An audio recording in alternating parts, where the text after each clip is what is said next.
Il y a quand même un type de 54 ans qui a envoyé 12 mails de menaces de mort à Sega en moins de 3 mois, disant qu'il allait venir brûler l'entreprise, tuer des employés de l'entreprise, tuer les familles des employés de l'entreprise, tout ça parce qu'il avait perdu un jeu en ligne et qu'il se sentait un petit peu frustré. On va surtout lui souhaiter de ne pas perdre en 1v1 contre son futur compagnon de cellule au mini-jeu Sonic Nick ton petit anneau. Je propose qu'on lui pardonne et qu'on lui offre une Sega Saturn, vu qu'il va se faire élargir l'anneau justement, ça lui ira comme un gant. Bon, ici, votre fidèle commis des comics, vous êtes dans l'émission qui fait le tour de l'actu de l'industrie du comic book et de tous ses dérivés, c'est le 341e JT Comics. Excellente nouvelle venue d'une galaxie très très lointaine, puisqu'on a connecté R2D2 au Wi-Fi et qu'apparemment il capte YouPorn, puisque celui-ci vient clairement de la planète Tutpogne. Bon allez, sans plus attendre, il est temps pour nous de prendre en main les news de la semaine.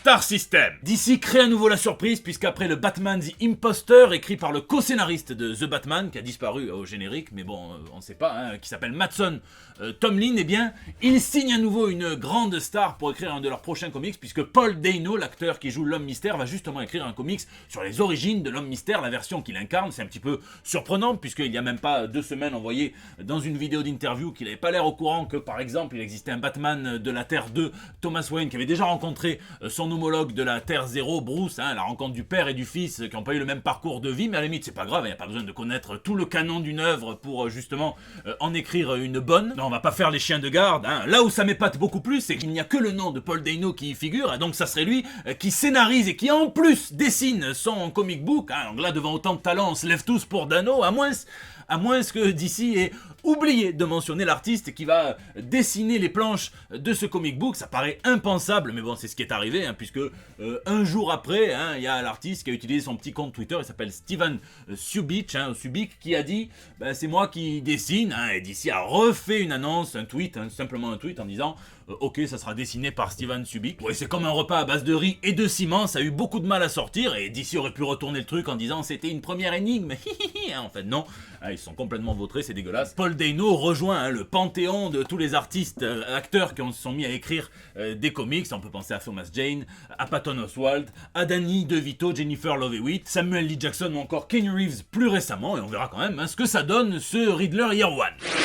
Ciné. Les comics sont une source infinie d'inspiration pour Hollywood et on va voir encore cette semaine que les adaptations de nos BD préférés ont de beaux jours devant elles. Irredeemable par exemple qui va finir à adapter à l'écran. Marvel Studios aurait lancé un projet de reboot de Daredevil avec Charlie Cox et j'espère le reste du casting. Alors je crois absolument en l'aveugle, mais méfions-nous, ça reste une rumeur qu'il ne faut pas croire à l'aveugle, donc en tout cas on sera là si jamais ça se fait. Et puis certains ont vu Morbius et auraient justement préféré ne pas le voir puisque les journalistes et les critiques ont assisté aux projections presse et que le film se fait démonter, c'est ennuyeux et irréfléchi, le seul truc de cohérence c'est la nullité, disent certains critiques. Ça vient vampiriser les efforts de Sony qui disent que oui, Spider-Man existe bien dans cet univers mais sous une autre forme, c'est le multivers, Peter Parker de la compta, qui vante les mérites de l'acteur méthode comme on dit Jared Leto, ça s'est passé sur tous ces films, qui apparemment resterait dans son personnage entre plusieurs prises, entre plusieurs scènes. Ça ferait peur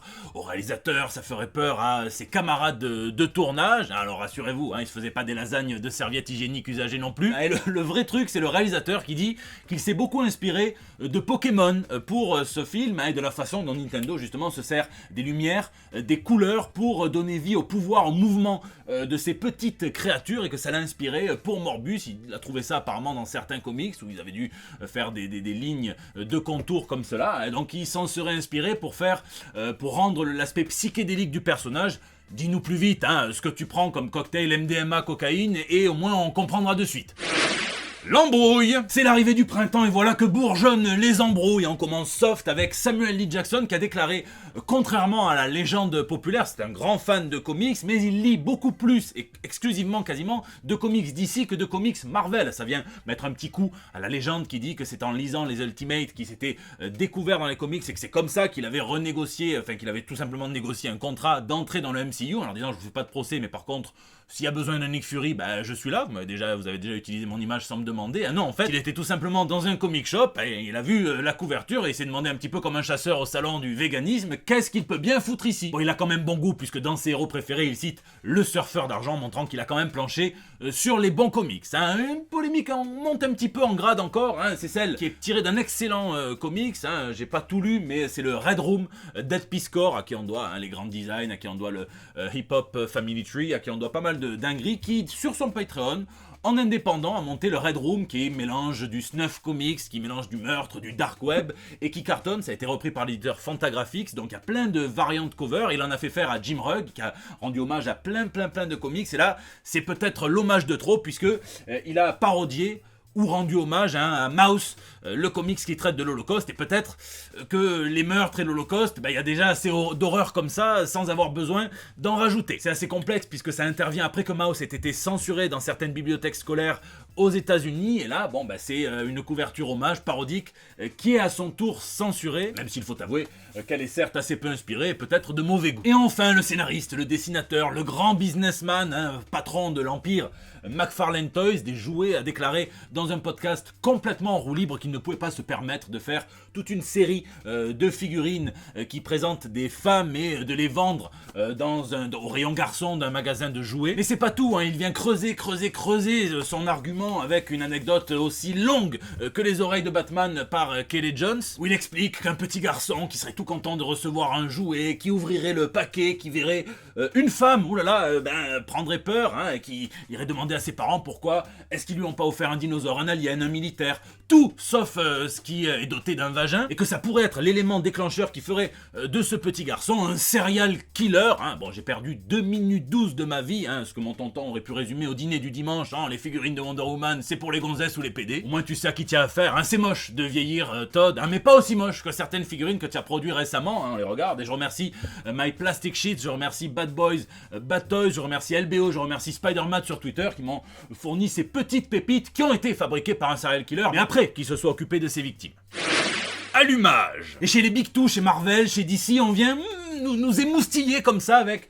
c'est des conneries de communiqué de presse, mais moi ça marche toujours sur moi. Par exemple, on apprend que dans la future série Captain America, on va apprendre un immense secret inédit sur le bouclier de Captain America, qui n'est pas ce qu'on croit et qui va changer la façon dont Captain America se bat. Moi je mets un petit billet sur le fait qu'en fait c'est fait à partir de tous les stérilés de Tante May, ce qui explique 1. L'odeur, 2. La solidité du truc, le pouvoir, la puissance. DC de son côté nous promet un plan à 3, puisque pour le prix d'un seul comics, nous aurons non pas 1, non pas 2, mais 3 Batman. Alors Bruce Wayne, Jace Fox, que certains qui ont lu le Future State connaissent, et puis un Batman dont l'identité demeure inconnue, va falloir voir, et en plus un Cocorico, ça sera dessiné par l'artiste français Joffo, donc bravo. Et puis Marvel m'a eu, hein, j'ai fait pleuvoir les billets quand ils ont annoncé le retour du Punisher War Journal, hein, ça faisait partie des séries qui étaient sorties dans les années 90, à l'époque où le Punisher cartonnait, il avait jusqu'à 3 séries en simultané, le Punisher, le Warzone, le War Journal.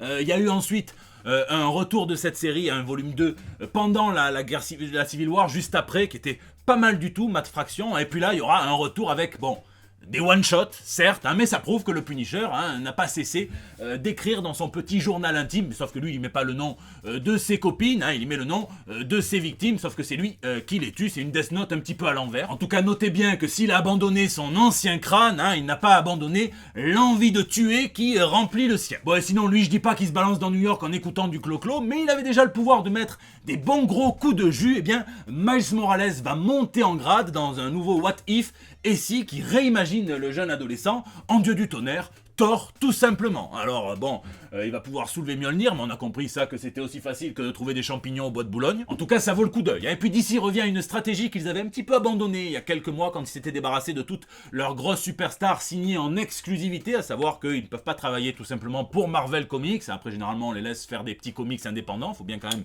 manger et puis avoir des personnages à eux. Et là, c'est l'artiste Sian Tormey qui œuvre avec Tom Taylor sur la série Superman Son of Kal-El, qui est devenu chasse gardée de DC Comics. Vrai héros. En 1938, avec Superman, naît le concept du super-héros dans les comics, et ça va perdurer, vous le savez, mais à la base, très très basiquement, c'est une identité secrète, une identité, des super-pouvoirs et une mission pro-sociale. Le super-héros fait du bien à la société. Alors évidemment, le concept, ça a été un petit peu comme les pizzas, chez certains, ça s'est modifié, ça a évolué, comme les Pokémon, tiens. Mais si vous enleviez un petit peu l'aspect propagande, les comics véhiculent certaines valeurs, un message de paix, alors un petit peu comme les discours des Miss, vous allez me dire, c'est vrai, qu'on pourrait avoir Tante May qui chapote, là aussi. Mais il existe des héros du quotidien, rien à voir avec ceux que certains publicitaires très mal inspirés qui auraient mieux fait de se mettre le zboob dans une sani-broyeuse nous vendent. Non, là des vrais héros, et là on peut parler de David Gallagher qui est scénariste chez Marvel, chez DC, il a fait The Winter Guard, il a fait du Green Lantern, et là ça s'est pas passé dans la nuit noire, ça s'est passé en plein jour. Un groupe de jeunes qui a agressé une jeune fille de 13 ans n'a pas échappé à son regard, il s'est interposé pour le défendre et tout s'est concentré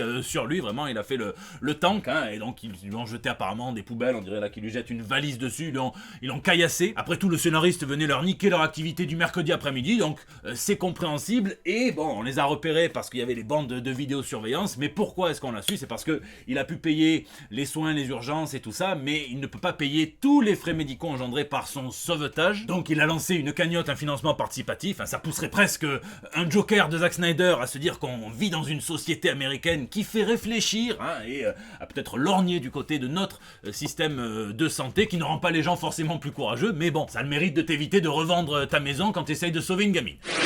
Indé. Et cette semaine, les bonnes nouvelles viennent des comics indépendants avec leur superstar, puisque Mike Mignola revient non seulement à l'écriture d'un one-shot d'Hellboy qui s'appelle Old Man Witcher, à la famille Witcher qu'il avait introduite il y a près de 10 ans, même un peu plus, dans un comic book. Apparemment, bien, ça lui traînait dans la tête et il n'a pas dit son dernier mot pour cette famille. Et en plus, ça sera par l'artiste Gabriel Hernandez Walta, qui a une façon d'utiliser l'espace négatif de ses planches qui est majestueuse, donc il me tarde de lire ça. Et puis en plus aussi, Mike Mignola revient sur sa planche de dessin pour de l'art séquentiel cette fois, avec un comic book qui n'est pas situé dans le monde d'Hellboy, il me tarde d'en savoir plus. Pour les amateurs de thrillers de religieux, l'artiste Jae Lee revient dans un comics indépendant qui est vendu, et ça j'adore aussi, comme un mélange entre le Fugitif et le Da Vinci Code, quand celui qu'on pourrait penser être la résurrection du Christ va se mettre en cavale pour en apprendre un petit peu plus sur lui-même. Ça vaudra aussi le coup d'œil. Et puis l'éditeur Vault Comics qui sort des